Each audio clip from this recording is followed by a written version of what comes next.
అందరికీ నమస్కారం. ఈరోజు మీ అందరికీ నేను వినిపించబోయే కథ డొల్ల. రచయిత చంద్రలత గారు. ఇక కథలోకి వెళితే, తూర్పు ఎర్రబడడానికి ఇంకా చాలా సమయమే ఉంది. చిక్కటి చీకటి నా చుట్టే కాక నా గుండెల్లోనూ నిండి ఉంది.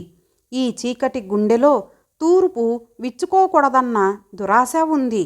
కాలచక్రాన్ని కదలనీయకుండా కళ్ళెం వేయాలన్న అత్యాశ ఉంది. నా పరిస్థితిలో ఉన్న వారెవరైనా ఇలాగే ఆలోచిస్తారేమో. నిశ్శబ్దంగా చాప కింద నీరులా కదిలిపోతోన్న ఆ కాలపురుషుడు తన కబంధ హస్తాలతో నన్ను కబలించబోతున్నాడు. నిశ్శబ్దంగానే నన్ను మృత్యుదేవతకు అప్పగించబోతున్నాడు. నేను ఉరికి సిద్ధంగా ఉన్న ఖైదీని. ఈ పాటికే మీకు నాపై ఓ అభిప్రాయం ఏర్పడిపోయి ఉంటుంది. కాకలు తీరిన బందిపోటులానో, కరడుగట్టిన హంతకుడిలానో, మరోలానో మీ మనసులో నా రూపం ఏర్పడిపోయి ఉంటుంది. బహుశా నాపై ఏహ్య భావము బలపడిపోయి ఉంటుంది. నేను అలాంటి వారి జాతికి చెందినవాడిని కాను.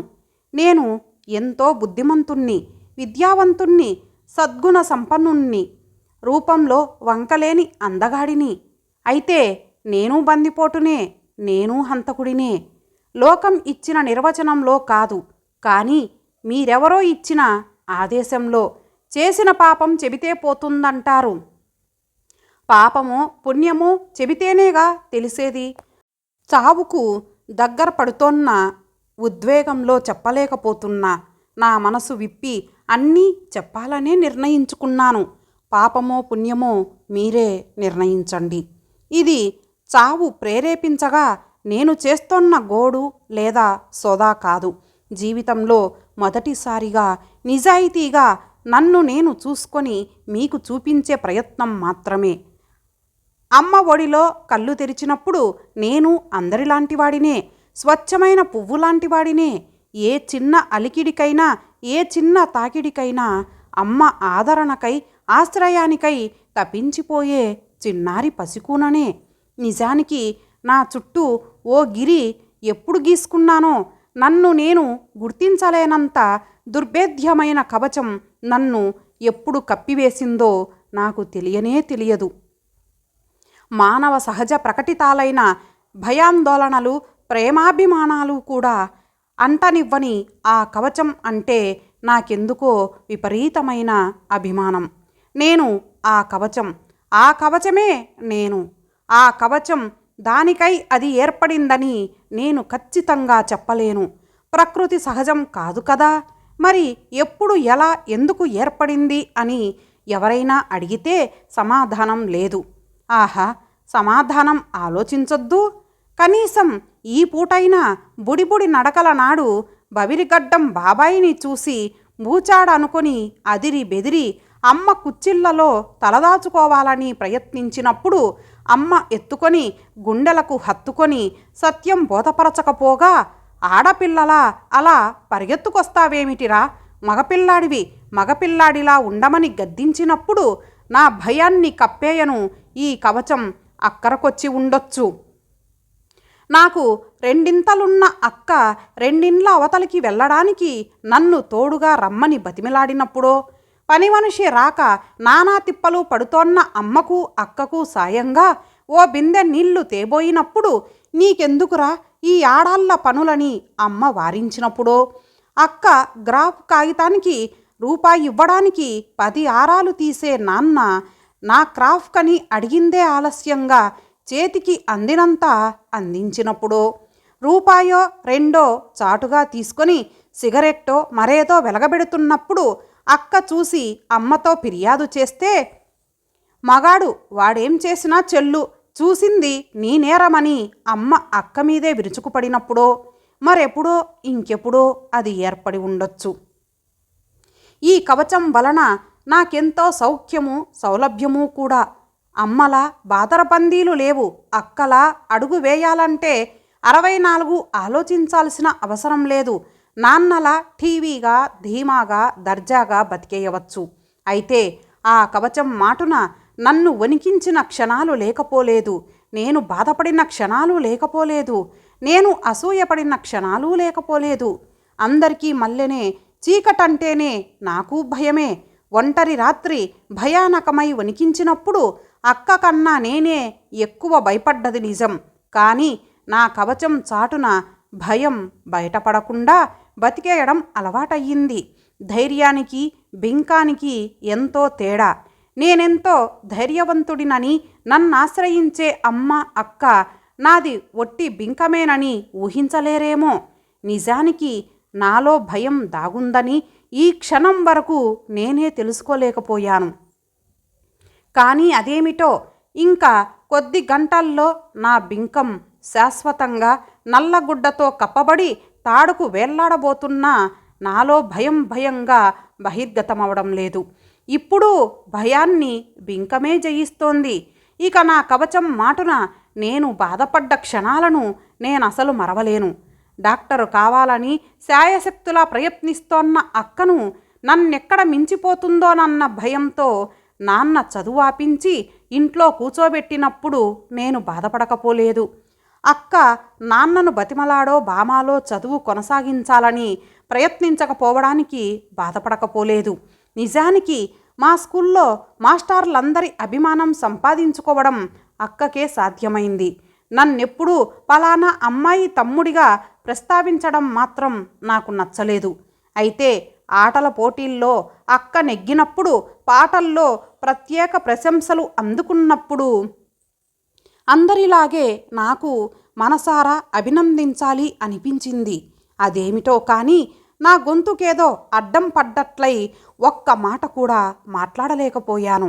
నాకు ఒక్క బహుమతి రాకపోవడంతో చిన్నబుచ్చుకున్నాననుకున్నారో ఏమో కానీ అక్క గెలుచుకున్న పింగాణీ వాజును నాన్న నిర్దాక్షిణ్యంగా వీధిలోకి గిరాటేస్తే ఇత్తడి పూల సజ్జను అమ్మ అటక మీద పడేసింది. నాకు చివుక్కుమనిపించింది. కానీ అదేంటో నా మొహాన ఓ సన్నని నవ్వు కదలాడింది. అమ్మ నాకు మెటికలు విరిచి తన పనిలో తను పడింది. అక్క మాత్రం ఎప్పటిలానే చిరునవ్వులు చిందిస్తూ అమ్మను అనుసరించింది. అక్కలో అర్థం కాని విషయం అదే. ఏం విరుచుకుపడినా అలా తొనక్కుండా ఎలా ఉండగలదో. గట్టిగా మాట్లాడకు, గట్టిగా నవ్వకు, పరిగెత్తకు, గెంతకు అంటూ అమ్మ 66 ఆంక్షలు పెట్టినా అలాగే ఉంటుంది. నాన్న పెట్టే అర్థం పర్థం లేని వంకలకు వ్యంగ్యాలకు అలానే స్పందిస్తుంది. మొదట్లో అక్క బదులు నేను బాధపడినా మదనపడినా తర్వాత అక్క మొహంలో ఆ చిరునవ్వు లేకుండా చూడాలన్న కోరిక మొదలై మెల్లిమెల్లిగా బలపడింది. అక్క చదువు మానేసి ఇంట్లో ఉన్న వీధి మొత్తంలోకి బుద్ధిమంతురాలిగా, పనిమంతురాలిగా ఇట్టే పేరు సంపాదించేసింది. కుట్లు, అల్లికలు, వంటలు, వార్పులు అన్నిటిలో ప్రావీణ్యత సాధించింది. ప్రైవేటుగా ఏవో పరీక్షలకు కట్టింది. మా వీధిలో కొత్తగా పెట్టిన టైపులో చేరింది. నాలో ఏదో తెలియని అలజడి మొదలయ్యింది. అక్కను ఘోరంగా ఆట పట్టించి ఏడిపించాలని ఎన్ని విధాలుగా ప్రయత్నించినా అక్క తేలిగ్గా నవ్వేసి ఊరుకునేది, నన్ను మాట మాత్రం కొప్పడకుండా. అక్క వాళ్ళ టైప్ మాస్టారు మా పక్క ఇంట్లోనే అద్దెకు ఉంటున్నాడు. నాకు ఓ చిలిపి ఆలోచన వచ్చింది. రాత మార్చి అతను రాసినట్లుగా అవాకులు చెవాకులతో అక్కకు ఓ ఉత్తరం రాశాను. అది నాన్న దృష్టిలో పడేటట్లు చేశాను. నాన్న భూ నభోంతరాలను ఏకం చేశాడు. నిప్పులు కడిగిన వంశంలో అక్క తప్పు పుట్టింది అన్నాడు. తిట్టి చివరకు ఏ ఏట్లోనో దూకి చావమన్నాడు. నేను నాన్న తాండవాన్ని, తిట్ల పురాణాన్ని మహదానందంగా వీక్షిస్తున్నాను. అయితే నా సరదా కాస్త చప్పున చల్లారిపోయినది. అక్క కంట చిన్న చుక్కైనా కారలేదు. పెదాల మీద మెరిసే చిరునవ్వు చెరగనే లేదు. చివరకు ఆ మర్నాటి ఉదయం మా పెరటి బావిలో అక్క శవమై తేలిన ఈ అనూహ్య పరిణామానికి నాకు మతిపోయినంత పనయ్యింది. ఏదో వేలాకోలానికి చేసిన తుంటరి పనికి పర్యవసానం ఇదా? విచిత్రంగా నాన్నగాని అమ్మగాని కంటతడి పెట్టలేదు. మా కుటుంబ స్వచ్ఛతను మరోమారు నిరూపించిన అక్కకు ఘనంగా జోహార్లర్పించాను. నా మనసు కూడా కుదుటపడింది. అయితే చివరిదాకా చెరగని అక్క చిరునవ్వు నన్ను వెంటాడుతూనే ఉంది, వెక్కిరిస్తూనే ఉంది. ఆ నవ్వుని భరించే శక్తి నాకు లేదు, భరించలేను. అక్క విషయంలో నేనేమీ చేయలేకపోయినా రమ్య విషయంలో నేననుకున్నది సులువుగానే సాధించగలిగాను. రమ్య నా భార్య, మాది ప్రేమ వివాహం. రమ్య నాతో పాటే చదువుకునేది. నేనేమో డొనేషన్ ఇంజనీర్ని అయితే రమ్య ర్యాంక్ ఇంజనీరు. ర్యాగింగ్ సమయంలో ఎన్నో రకాలుగా ఉడికించి ఏడిపించి ఆనందించేవాడిని. రమ్యలో నాకు నచ్చిన విషయం అదే. ఏ చిన్న మాట అన్నా ముడుచుకుపోతుంది, బొటాబొటా కన్నీళ్లు కారుస్తుంది. అక్కలాగా తొనక్కుండా ఉండడం రమ్య వల్ల కాదు. నిజానికి రమ్యలో వేలెత్తి చూపాల్సిన విషయాలేం లేవు. అమ్మ కన్నా అక్క కన్నా సమర్థురాలే. ఇంటిని చక్కగా ఉంచుకుంటుంది. అరిసెలు ఆవకాయ దగ్గర నుంచి పిజ్జాస్ బర్గర్స్ వరకు నోరూరించేలా వండే నైపుణ్యం ఉంది. రూపలావణ్యంలో వంకే లేదు. ఉద్యోగం ఉంది. నన్ను ప్రాణంలా చూసుకుంటుంది. అమ్మా నాన్న అంటే గౌరవం.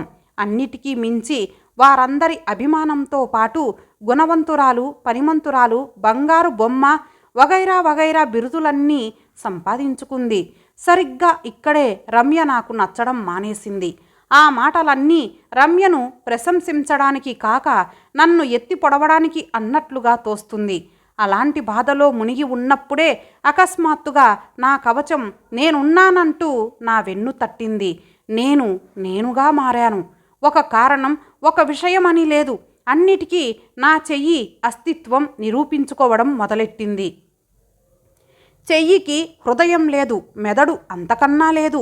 అందుకే స్నానానికి నీళ్లు తోడినా తోడకపోయినా, కూరలో కరివేపాకు వేసినా వేయకపోయినా, రమ్య మంచి చీర కట్టుకున్నా కట్టుకోకపోయినా, ఇలా ఎలా అయినా కూడా నా చెయ్యి రమ్య వంటి మీద మొరటుగా నర్తిస్తోంది. రమ్య ఏమనుకుందో ఏమో, పుట్టింటికి వెళ్ళింది. అక్కడ జరిగే తతంగమేమిటో నాకు బాగా తెలుసు. కుటుంబానికి అప్రదిష్ట తేవద్దని, ఇలాంటి పరువు తక్కువ పనులు చేయొద్దని మామయ్య విరుచుకుపడి ఉంటాడు. మగ మహారాజు. ఆయన ఎట్లా చేసినా నువ్వు సర్దుకుపోవాలి గాని ఇలా వీధిన పడతావేమిటే అని అత్త గడ్డి పెట్టి ఉంటుంది. రమ్య వదిన ఇంటా వంట ఇట్లాంటి బరితెగించిన పనులు లేవని ఈసడించుకొని ఉంటుంది. ప్రేమించి మరీ కట్టుకున్నావుగా, అనుభవించు అని బామ్మర్ది తెగేసి చెప్పుంటాడు. నేను 2 రోజులాగి అత్తగారింటికి వెళ్ళాను. నా సత్ప్రవర్తనకు, రమ్యపై నేను కురిపించిన ప్రేమాభిమానాలకు అందరూ ముగ్ధులైపోయారు. నా ఎదుటే రమ్యను నానా చీవాట్లు పెట్టారు.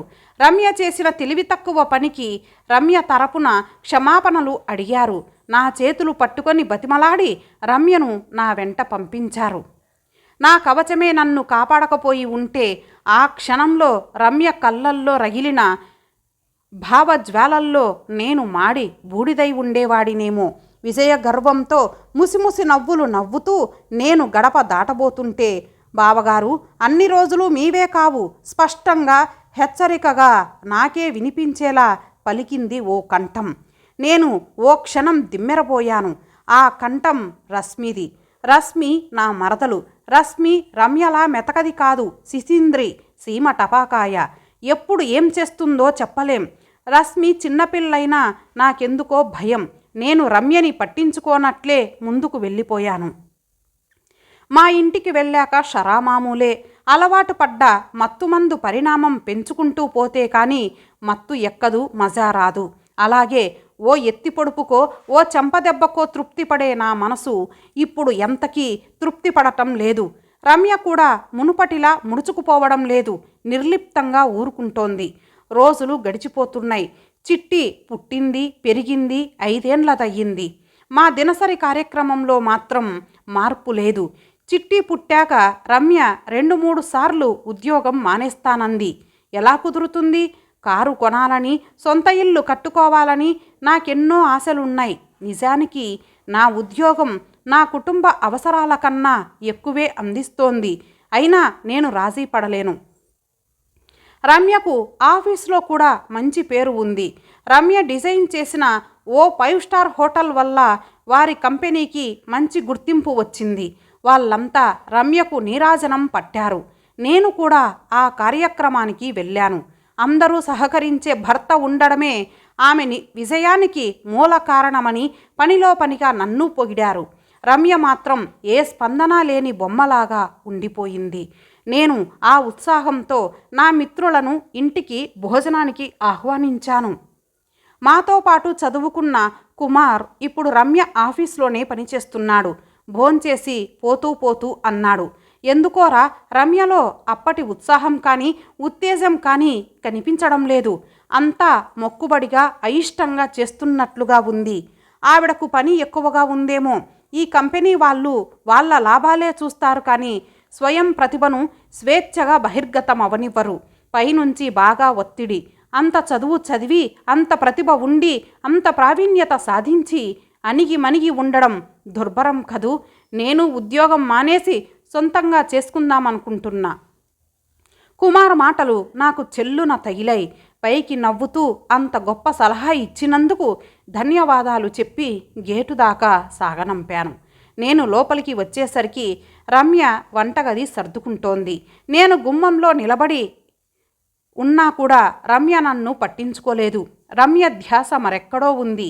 ఆమె చేతులు యాంత్రికంగా చకచకా గిన్నెలు సర్దుతున్నాయి. నేను రమ్య మొహంలోకి చూస్తూ ఉండిపోయాను. రమ్య నాకు మొదటిసారి పరిచయం అవ్వడం గుర్తొచ్చింది. చిరునవ్వులు చిందిస్తూ లావణ్య లతల ఎంత అందంగా ఉండిందో. నవ్వులేని రమ్య మొహం వెన్నెల లేని జాబిలిలా లేదు. రమ్య మొహంలో చిరునవ్వులు దోచేసింది నేనేనా? నాలో ఎక్కడో కలుక్కుమంది. రమ్య ఎందుకో గబగబా రాబోయి గుమ్మంలో నిల్చున్న నాకేసి దబామని కొట్టుకుంది. చేతిలో ఉన్న గిన్నెలోని పెరుగంతా నా మీద దొర్లించేసింది. గిన్నె దడదడమంటూ నేల మీద పడింది. రమ్య బిత్తరపోయింది. నేను రమ్య మొహం మీద నుంచి చూపు మరల్చలేదు. రమ్య పెదాలు తడిచేసుకుంటూ భయం భయంగా వెనుకకు నడిచింది. నేను ఏమీ మాట్లాడకుండా పెరుగు తొక్కకుండా జాగ్రత్తగా ఒక్కో అడుగు ముందుకు వేస్తున్నాను. నాకు పెళ్ళికి ముందు రమ్యతో కలబోసుకున్న కమ్మని కబుర్లు, చేసిన షికార్లు అన్నీ ఒక్కసారిగా గుర్తొచ్చాయి. సిగ్గుల మొగ్గ రమ్య నా కళ్ళ ముందు కదలాడింది. ఆ క్షణంలో రమ్యలో బహుశా ఇలాంటి భావాలేం ఉన్నట్లు లేవు. వణుకుతూ గోడకు నక్కి గట్టిగా కళ్ళు మూసుకుంది. నేను రమ్య మొహంలో మొహం పెట్టి అలనాటి నవ్వు కోసం ఆత్రంగా వెతికాను. రమ్య గబుక్కున కళ్ళు తెరిచింది. నా వాలకం చూసి బెదిరినట్లుగా చూసింది. నేను నవ్వు తెచ్చుకొని ఒక్కసారి రమ్యను నవ్వమన్నాను. రమ్య మరింత బిగుసుకుపోయింది. బతిమిలాడాను, ప్రాధేయపడ్డాను, నవ్వలేదు. నాకు కోపం ముంచుకొచ్చింది. రాదు మరి, నవ్వమంటే నవ్వడానికేం బాధ? రమ్య జడ కుదుళ్ళు పుచ్చుకొని గట్టిగా లాగి ఒక్కసారి నవ్వమన్నాను. ఊహూ భుజాలు పట్టి కుదిపాను. ఆ చంప ఈ చంప వాయించాను. రమ్య నవ్వలేదు. నాకిక ఆవేశం కట్టలు తెంచుకుంది. నేను చెప్పిన మాట రమ్య వినకపోవడమా? ఏమిటంత అహంకారం? రమ్య గొంతు చుట్టూ నా చేతులు వేసి బెదిరించాను.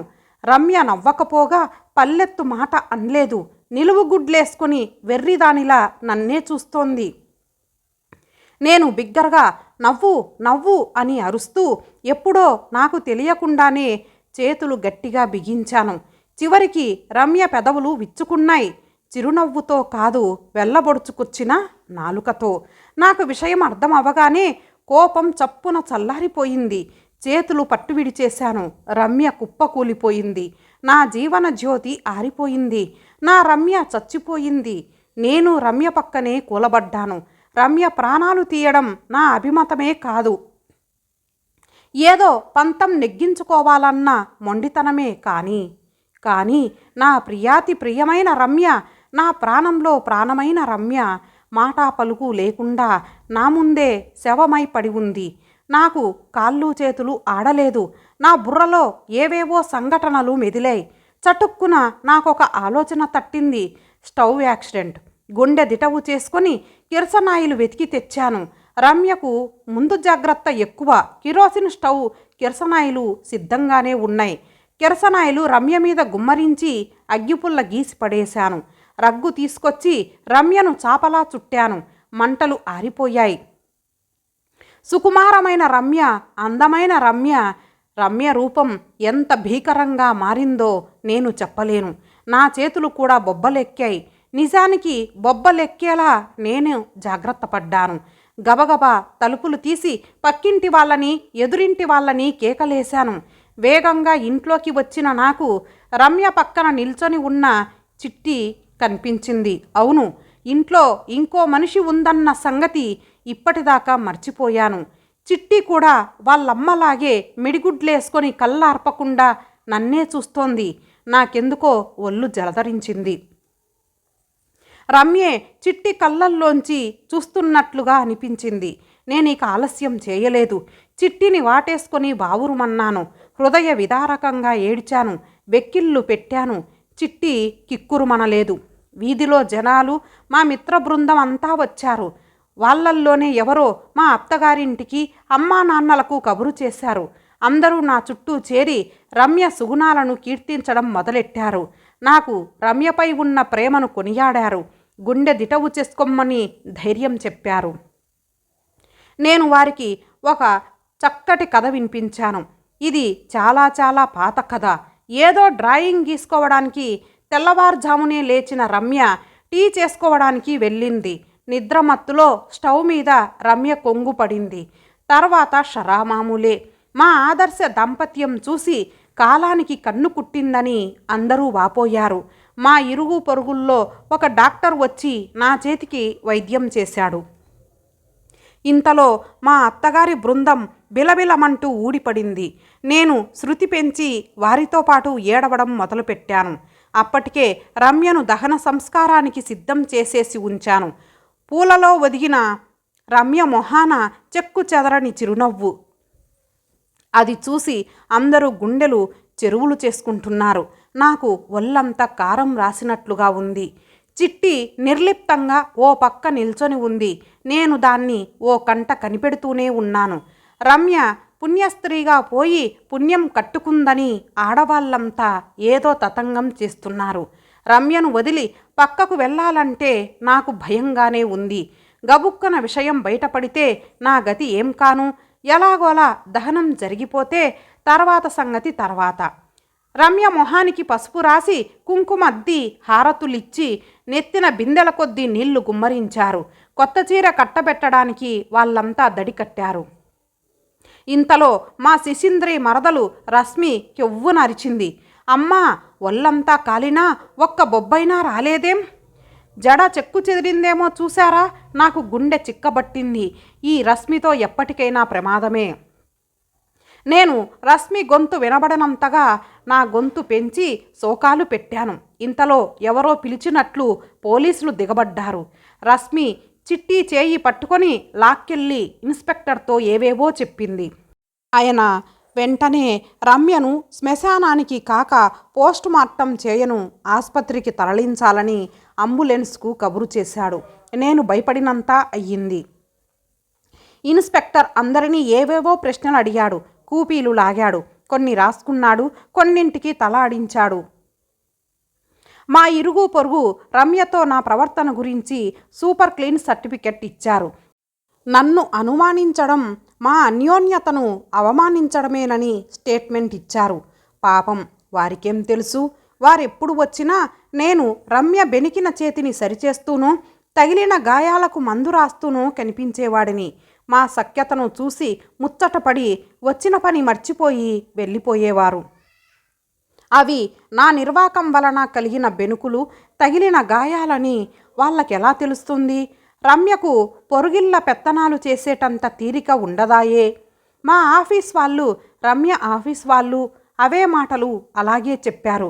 నేను రమ్యను ఎంత అపురూపంగా చూసుకునేవాడినో, రమ్య పట్ల ఎంత బాధ్యతాయుతంగా ప్రవర్తించేవాడినో మామయ్య నొక్కి ఒక్కాణించాడు. మంచి లాయర్లను పెట్టిస్తాను, బెదిరిపోకు సుమా అని నాన్న నా చెవిలో గుసగుసలాడాడు. అకస్మాత్తుగా మా వీధంతా నినాదాలతో మారుమోగిపోయింది. ఇది రశ్మి నిర్వాకం. ఎప్పుడు జారుకుందో కానీ ఏదో మహిళా సంఘం వాళ్లను పోగేసుకొని వచ్చింది. మా పద్ధతిలో మేము కొనసాగాం. పోస్టుమార్టం రిపోర్ట్ ఇచ్చే డాక్టర్ గారికి, ఇన్స్పెక్టర్ గారికి నాన్న సీల్డ్ కవర్లు ఇచ్చి వచ్చాడు. కానీ ఆ పప్పులేం ఉడకలేదు. మర్నాడు ఉదయం పత్రికల్లో చిట్టి ఫోటోతో రశ్మి స్టేట్మెంట్ వచ్చింది. ఆ దరిమిలా రశ్మి నాపై కేసు పెట్టడం, చిట్టిని ప్రత్యక్ష సాక్షిగా నిలబెట్టడం జరిగింది. దీనికై రశ్మి చాలా ప్రతిఘటించాల్సి వచ్చింది. తన కుటుంబ సభ్యులతోనూ బంధుమిత్రులందరినీ ఎదురొడ్డి పోరాడాల్సి వచ్చింది. మేము కూడా రశ్మిని బెదిరించాం, భయపెట్టాం. ఒక దశలో చిట్టిని కిడ్నాప్ చేసిందని కేసు పెడదామన్నాడు మా లాయరు. ఏం తిప్పలు పడిందో కానీ రశ్మి ఆ అవకాశం రానియలేదు. చిట్టి కూడా లొంగి రాలేదు. రశ్మి చిట్టితో సహా ఎవరెవరి చుట్టూనో తిరిగింది, అభ్యర్థనలు చేసింది, సభలు ర్యాలీలు నిర్వహించింది. రశ్మి కృషి వృధా పోలేదు. నా ప్రయత్నాలన్నీ విఫలమయ్యాయి. నా కవచం కూడా నాకు రక్షణనివ్వలేదు. అది ఒట్టి డొల్లాని, దానిమీద ఇన్నాళ్ళు నాకున్న విశ్వాసమంతా ఒట్టి భ్రమేనని తేలిపోయింది. నా చిన్నారి చిట్టి చిన్న పిడికిలి విసురుకే అది భల్లున బద్దలయ్యింది. నేను నిస్సహాయంగా, ఒంటరిగా, దోషిగా నిలబడిపోయాను.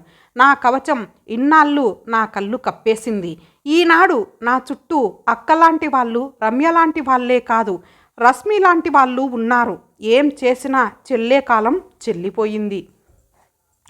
డొల్లలో ముడుచుకుపోయిన నేను సత్యాన్ని గ్రహించడానికి ఆలస్యమే జరిగింది. చివరకు నేను నమ్ముకున్న నా కవచమే నాకు ఉరితాడైంది. ఎవరో వస్తోన్న అడుగుల చప్పుడు వినిపించింది. నేను ఒక్కసారిగా ప్రస్తుతంలోకి వచ్చి పడ్డాను. ఇరుకు గది, నల్లని ఊచలు, చీకటి కంపు. నేను నిట్టూర్చాను.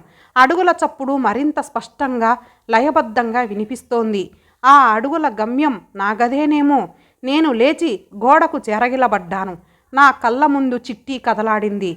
ఆ సోగ కళ్ళు, ఉంగరాల జుట్టు, బుర్ర ముక్కు, బోసి నవ్వులు, తప్పటడుగులు, చిలిపి మాటలు అన్నీ ఒక్కొక్కటిగా జ్ఞాపకం వచ్చాయి. నా హృదయం బరువెక్కింది. నా చెంపలు తడిచాయి.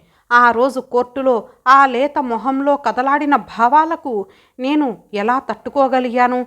అసలు ఆ కళ్ళల్లో కదలాడింది అసహ్యమా, ఆగ్రహమా, ద్వేషమా, మరేదైనా భావమా? పసి వయసులోనే చిట్టికి ఎంత పెద్దరికం వచ్చింది. ఆ చిన్ని గుండె ఇంతటి బడబాగ్నిని ఎలా భరిస్తోందో.